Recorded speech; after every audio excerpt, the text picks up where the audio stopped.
Postgame show continues. Now joined by head coach Dennis Miller. The Warriors knock off Rockford today 19-0. Coach, first your thoughts. I saw your defensive coordinator got a Gatorade water shower of some sort by his assistants, some of the players as well.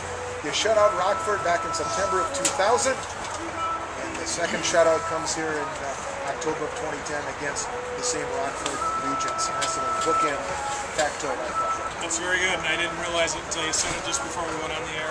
But defensively, we just played very, very good. We knew going in that we thought we'd handle it pretty well. In terms of our defense, and they came to play. We made plays, we had sacks, we did all the things that you need to do to be successful. And then, very importantly to me, is we scored on defense, and that's something that we wanted to do, and we always feel like we can do. And the one-arm bandit, Jason Kramer, catches it with one arm and takes it in the end zone. So it was just all around, just a great defensive effort, I thought, today. And because of that effort, even though your offense missed some opportunities with a couple of overthrows to Stodola, we said a couple of inches and a drop, and it's 38-0 instead of 19-0. But because of the way your defense played, the feeling, and we talk about the feeling, the flow of a game. I know up here we were very confident, even when it was only 13-0. You guys were controlling it. Did that sense also cascade down to the field too? Oh, absolutely. It was never.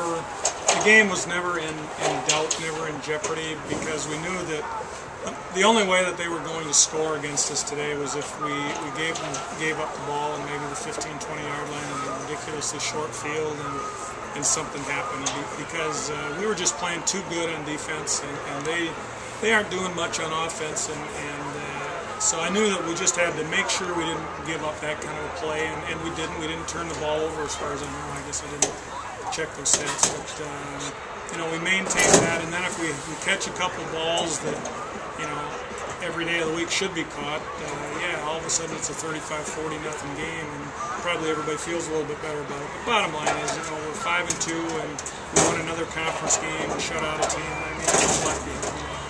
Coach, sticking with the theme, defense has really been the story here on campus the last couple of years, and your defense has been, the best in the NAC for some time now.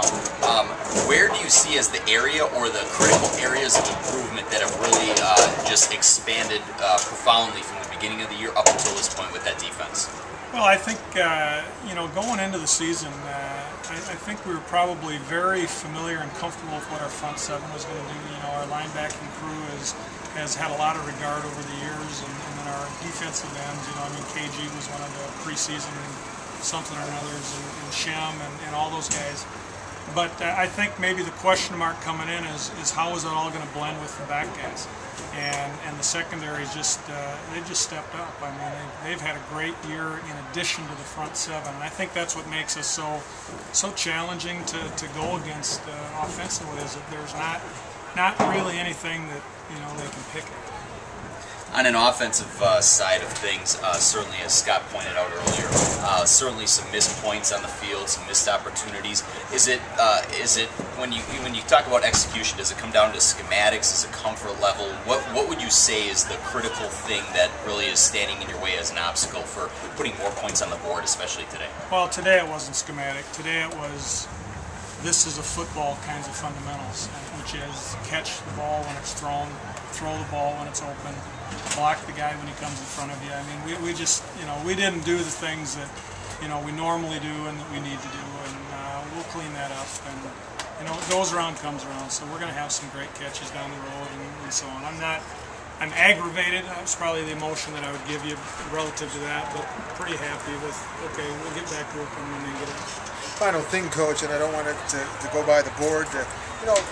We've talked in the past years, earlier on in the decade and earlier on in the program, the value of a kicker. And we talked about Phil as a freshman coming onto the scene last year, and the dimension he now brings to your team, the dimension to your play calling. Well, today with 2 field goals, here just his sophomore year, becomes the all-time leader in most field goals made, taking over for replacing Renicky. And just speak if you could, because I don't think we give the kicking game or special teams oftentimes enough time spoken about.